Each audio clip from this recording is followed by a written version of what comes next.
As we all might have expected, the crisis in and over Ukraine looms large over this forum, and it will be the focus of our next session. A Newsmaker interview with one of the youngest members of the government in Ukraine, a young journalist turned politician who speaks passionately at every forum about the need to find a solution to the crisis her country is going through. Someone who, like millions of her fellow Ukrainians, refuses to see herself as a victim of what she and so many others believe are the inhumane attacks against her country. Please welcome to the stage the first Deputy Minister for Foreign Affairs of Ukraine, Emine Dzhaparova, and CNN's Becky Anderson will be conducting the interview.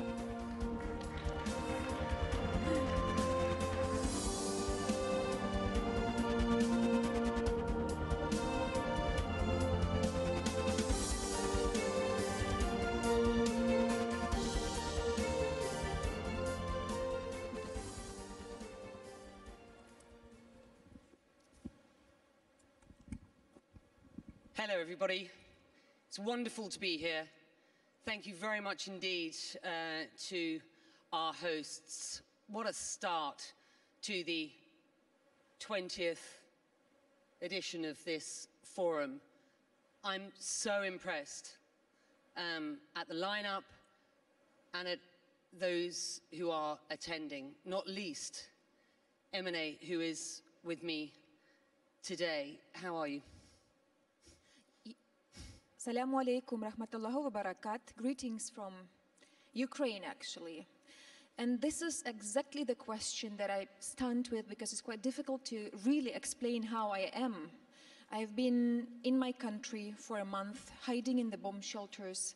My first day in MFA, when the war started, I spent in the bomb shelter. Then I left from Kiev and I went to another more safe place, but still every day when you spend hours in the bomb shelter and when you fall asleep and you really don't know, honestly, you don't know if you will be alive next morning. And then the first thing that you do right when you are awake and you just go into your cell phone and check if your beloved ones are okay, you know, just go into WhatsApp and seeing what was the last time when they were online. And this is the feeling that I had, and now I'm here. So the energy is drastically different. There is no war. I spent 5 hours in my first class plane from Warsaw to Doha. I was eating my lobster and I felt guilt. I felt guilt because my people are there and thousands of Ukrainians, and I'm very honest, I'm very frank saying this. It's difficult to reflect on this because it's very personal. But I felt guilt because people there in Mariupol have no water, have no food, and these are thousands, and children have been buried in the backyards. And I'm here sitting in my first class, coming here, but then, you know, I just recovered. I took myself in hands and I said to myself that I came here to message and I came here to tell the story of my country, of my people, and this is really important, I believe. And I'm very thankful to Doha Forum and to the State of Qatar for this invitation. And it's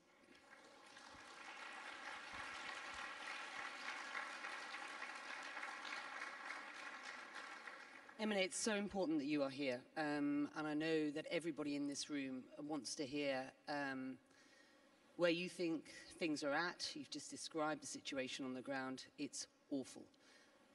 Where are we at and where are we going is what we need to talk about today. Your appointment in 2020 as Deputy Foreign Minister was historic. You are a Crimean Tatar woman appointed, as I understand it, exactly 76 years after the forced deportation of that Muslim minority group. Your lens is unique and important. President Zelensky addressing this audience today, making clear how Muslims in Ukraine will be fighting Russian aggression during the month of Ramadan. Just give us a snapshot. You've reflected on your own personal feelings about what is going on. Just get us a snapshot of what you understand to be the situation on the ground at present.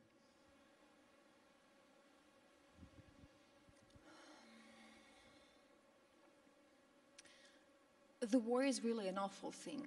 it's a tragedy. It's a personal tragedy, and it's a collective tragedy. And of course, we've been living for years before 2014 in this brotherhood paradigm when we've been actually assured to stay safe when we get rid of nuclear weaponry in 1994.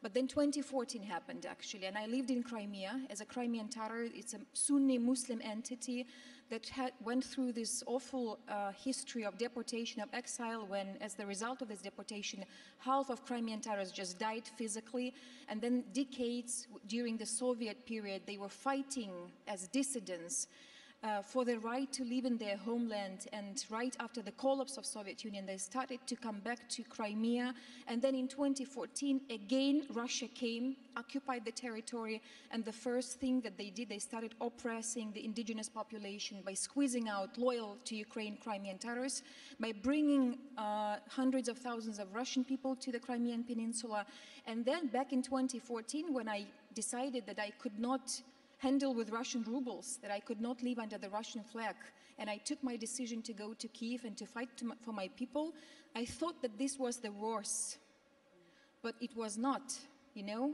I thought that COVID is the worst, but it's not, because when you have the war, COVID is not acute anymore, and this is the reality again. So again, you know, going back to your question, what is the snapshot? So I believe that when the country is being cynically occupied in 2014, and my main message that I also, by the way, delivered during the first panel discussion about misinformation is that, look, we have to be very frank and honest with each other when we try to assess the situation. And my assessment says that we are dealing not with a partner, not with a country that you can talk to, or you can deliver an argument or a fact.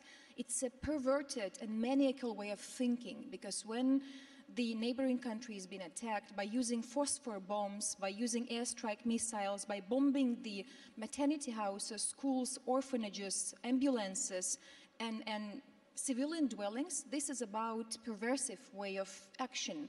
And if we think that by negotiating with Russia, by trying to dance tango with an aggressor, we will appease Putin, I think that we're all mistaken.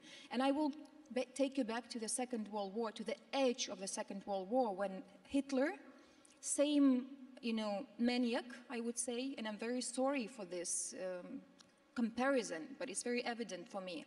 When same maniac Hitler, when he made the Anschluss of Austria, and the whole world allowed it to happen, and then the occupation of Sudetenland, which is the part of Czechoslovakia, and the world made up and came up with the Munich Peace Accord, and just in a year the Second World War started, and this attempt to appease Hitler did not work out. It just gave a bit more time. So the same we have.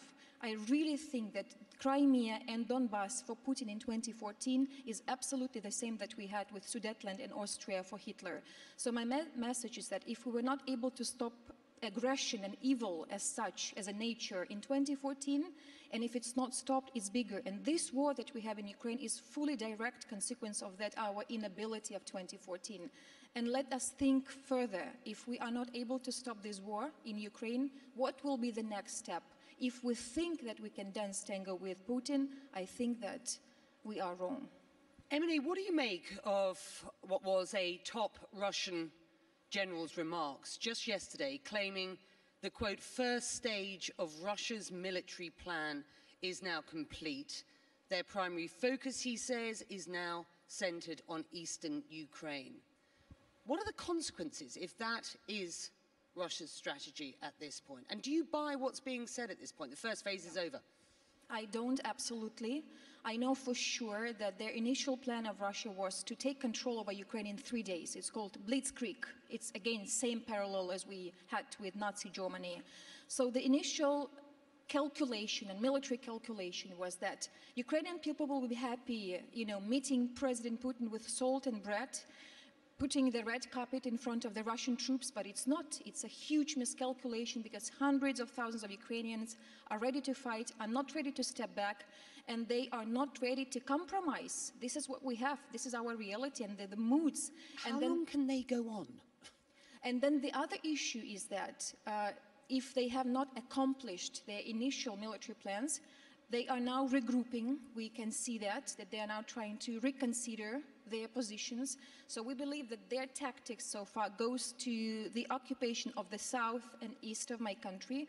Approximately 14 cities already are under occupation. The Kherson, which is on the border with Crimea, they have already started to launch the new project of so-called Kherson People Republic, same that we had in Donbass and Luhansk region, Donetsk and Luhansk region.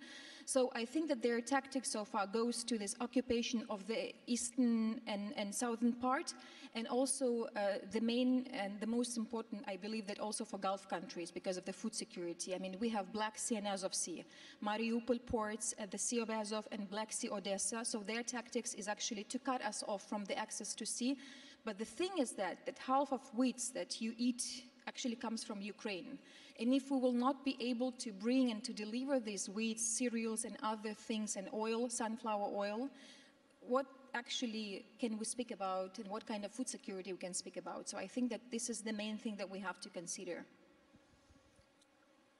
I want to talk about two things here. I want to talk about talks and what is going on as you understand it, because there's some confusion on what has been achieved, if anything, whether there is any prospect of an agreement at present. These are the talks between Ukraine and Russia. I also want to talk about what you believe was achieved, if anything, last week in Brussels. Let's do the talks first. As one of Zelensky's top foreign policy officials, what is your understanding of where those talks are at? And what are the red lines as far as Ukraine is concerned? Let's be quite categorically clear about this. President Zelensky, who is today an embodiment of courage and bravery of my nation, he many times stressed and vocalized that he will never compromise the very principle and the very core of international law, territorial integrity and sovereignty. And I believe, really, I mean, it's not about compromising, it's about just being on the ground. And the thing is that the way how Russians perceive it, the way how Russians negotiate, I would say so, or how they are trying to make a deal is always on the cost of vital interests of Ukraine. So you have two options. Either you follow the Russian line or nothing is there. So what we have so far, these are the frame that was actually suggested by Russia.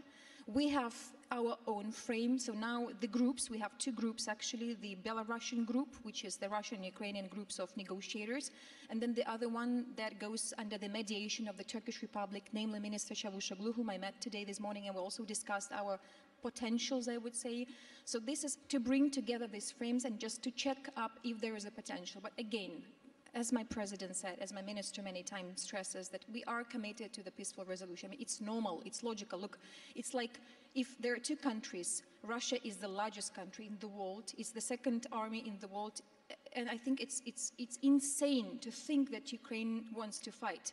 And the hybrid narrative is there, that they are taking a special operation. So Russia claims that it's not a war, that they are having a special operation cleansing Ukraine from Nazis and fascists, saving Ukrainians from Nazis and fascists, but this is just a coverage.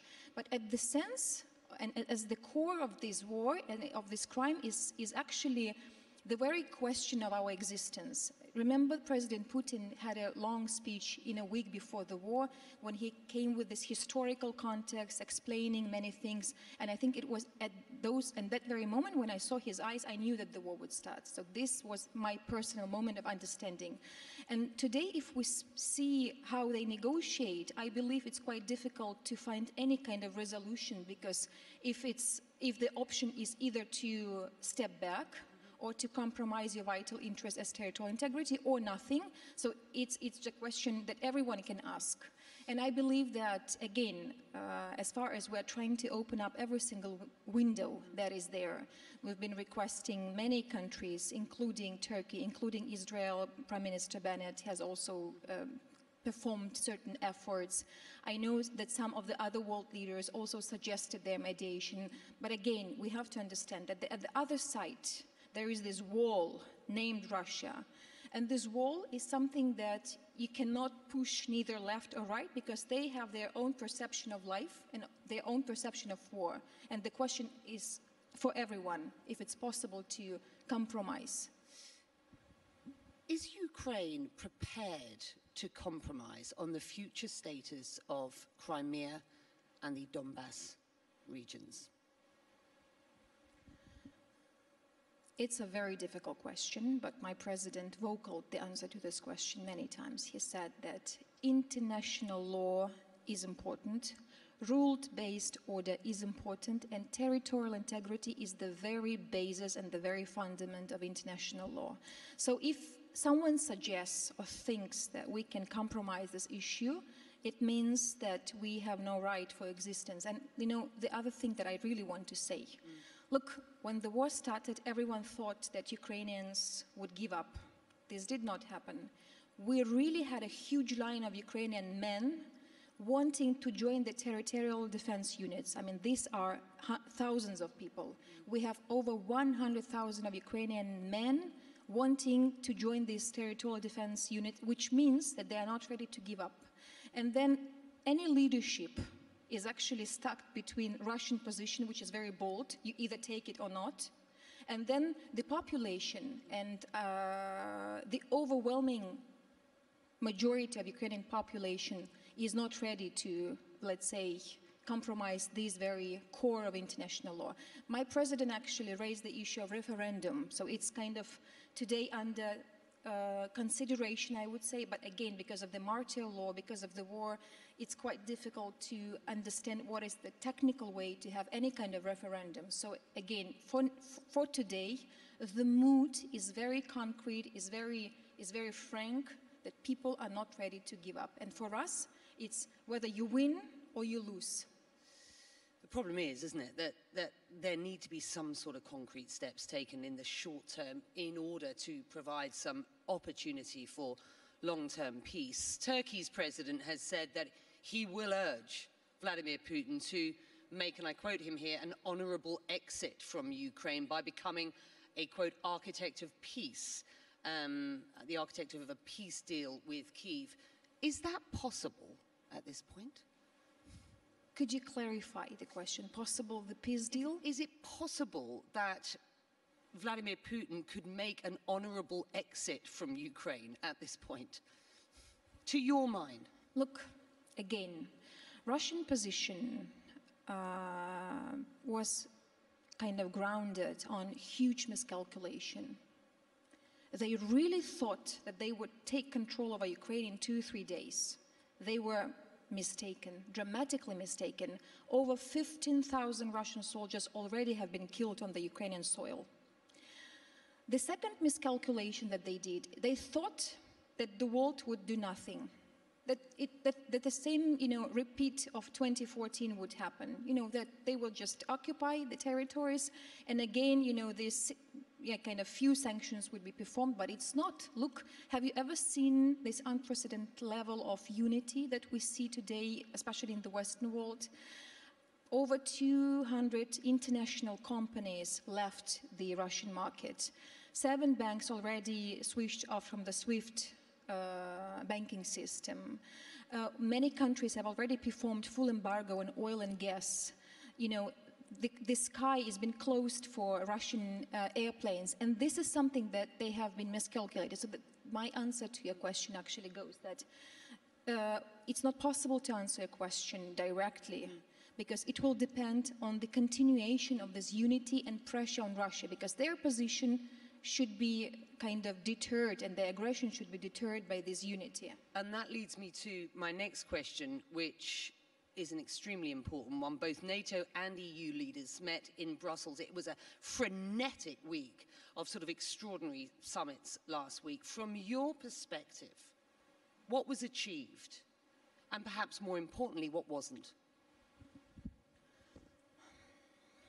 President Zelensky gave a very strong speech in front of the NATO leaders. Again, in a very frank manner, we had this whole conversation about membership in NATO. This foreign policy goal is enshrined in our constitution. We are frank saying so, that we want to be a member of European Union and NATO, and this is for us not only the statistics that the majority of population supports this issue, but also an issue of civilization choice, whether we are with the Western world or whether we are with this, barbaric Soviet world and the Russian world that we don't want to live in. When President Zelensky said that, okay, for Ukraine, because we had 1994 Budapest Memorandum, It was unprecedented will when Ukraine got rid of nuclear weaponry. We said no to nuclear weaponry. We made our contribution to this global architecture of peace, and we were guaranteed and we were assured to have guarantees, and it did not work out. We had 2014, and Russia, which was among those countries to safeguard our guarantees, they attacked us. And we didn't have NATO in our constitution in 2014, and it didn't help us. So being beyond any kind of bloc didn't help us to safeguard ourselves. So my president, again, is very open, saying that let us reconsider, because we believe that international institutions, they don't have instruments to respond, because Russia is a permanent member of Security Council, and with one veto right, they can stop everything, and they do it. I mean, they use it constantly. So the question is, what actually can be performed as a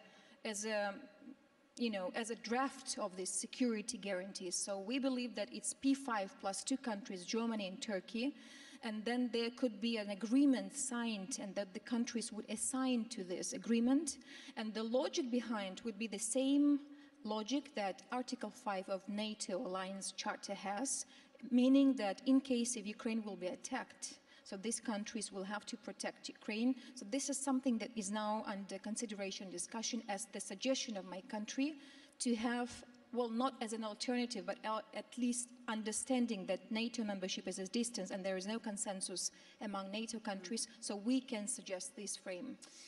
On the ground, what do you make of Poland's suggestion of NATO boots on the ground in Ukraine as peacekeepers? And is there any sense from you, from your president, that that is something that NATO would consider in any way, shape or form? Certainly the big message from Joe Biden, from the NATO head, from most countries in NATO is that there's no NATO activity in the air, no NATO activity on the ground. Are these peacekeepers something that you believe, one, could be considered, and two, is conceivable?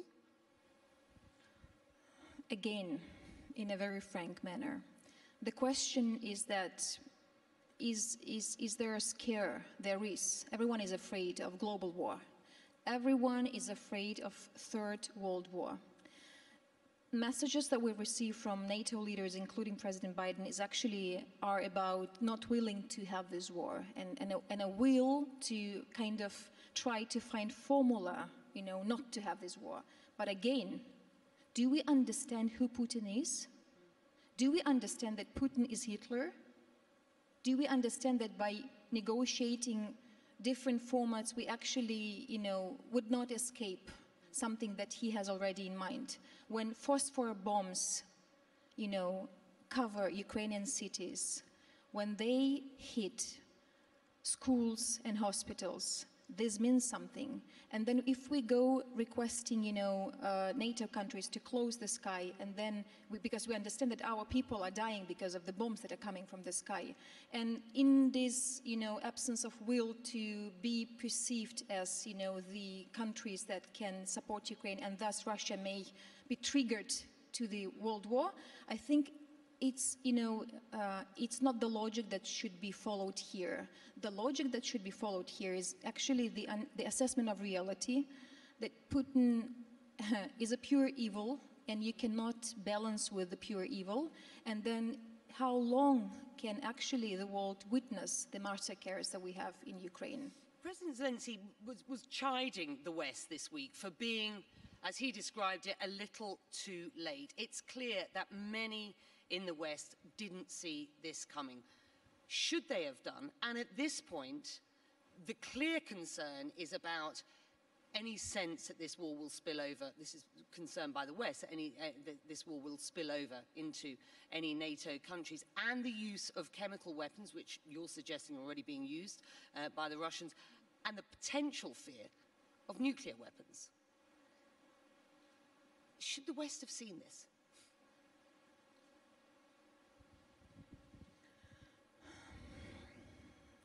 No one knows what's going to happen. This is true. But everyone knows, and my country knows, what Russia is today. I think this is enough to at least understand that the red lines have already been crossed. Russian soldiers have been taking antidotes for chemical and biological weapons. Does it mean that they may perform biological weapons and chemical weapons soon? I think yes.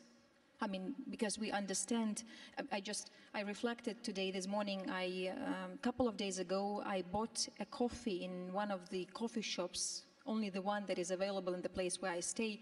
And I was just walking with this coffee, you know, once, I think in the month, you know, I allowed myself to spend 10 minutes outside. And I've been listening to people talking, and I've heard teenager girls discussing biological and chemical weapon, like they were 12, 13-year-old girls, and I was really shocked.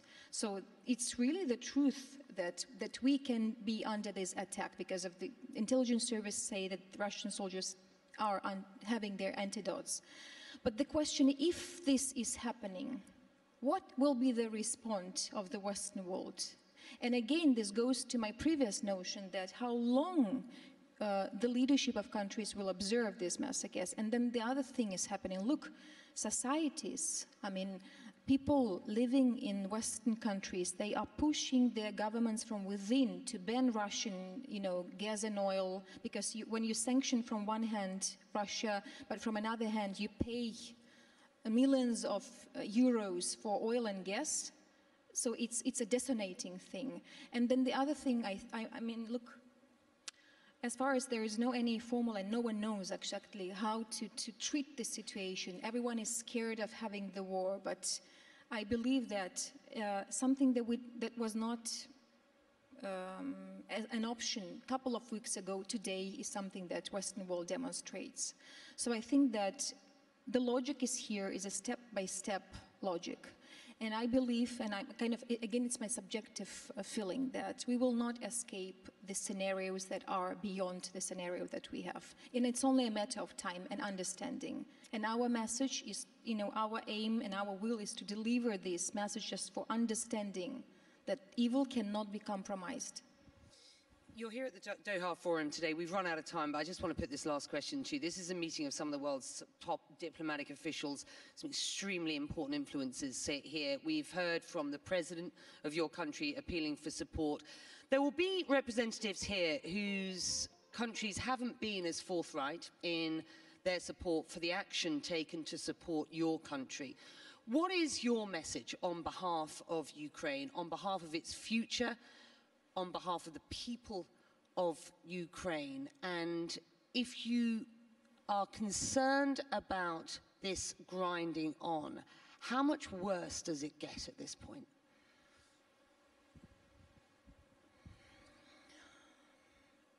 More than 91% of Ukrainian people have a strong belief that we will win. These are the numbers that came from the survey a week ago. Really, world is not 100% united in perception of what we have. But I think that it's quite evident the evil that we have. And as Ambassador Carpenter and one of the forums just, you know, mentioned that this is the war between evil and good. I believe this is the war between evil and good, and I believe that my country is on the right side. This gives us spirit, and this is something that you can see when you see Ukrainian people stop Russian tanks with bare hands. And my message probably will go to Muslim world, as I am a Muslim, and I know that in some of the Muslim countries, especially Gulf countries, you know, Russian media is very active. Russian diplomats are very active in trying to deliver their own message. I will probably give a quotation of Prophet Muhammad sallallahu alaihi wasallam, who said that Muslim is the one who gives security to the other one by his tongue and his hands. This means this is a message of responsibility. So I believe this is about responsibility of not only the Western world, but also the other countries that cannot compromise the evil. And just to stop, we cannot dance tango with an aggressor. We have to understand this. With that, we'll leave it there. We thank you very much indeed for joining us today.